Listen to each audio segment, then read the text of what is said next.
pourquoi sommes-nous obligés de nous mettre en méditation pour ressentir plus de plénitude? Nous ne sommes pas obligés, Martine, de ressentir plus de plénitude. C'est simplement le fait de se mettre en méditation est une façon de faire une sorte de coupure dans l'ego. L'ego est tellement prenant.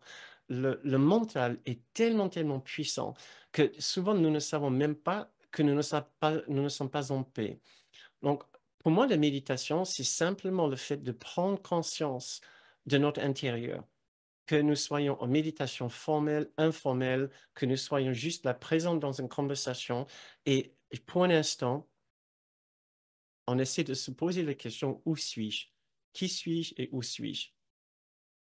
Mais le fait que ça soit relativement difficile, alors on ferme les yeux, on s'intériorise, à ce moment-là, boum, l'intérieur explose en trois couleurs, en technicolor, en trois dimensions, impossible d'éviter de faire face à ce que je pense, ce que je suis, mes émotions, mais je ne savais même pas que l'intérieur était aussi coloré, aussi agité, avant que je ferme les yeux et faire ce qui s'appelle méditer.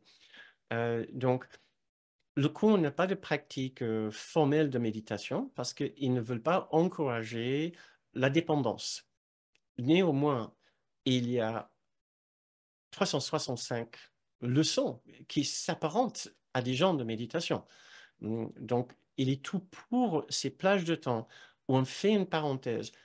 Des fois, c'est une fois par heure, des fois, c'est une fois toutes les 10 minutes, euh, que on s'interroge, on s'intériorise pour faire le coupure avec le monde.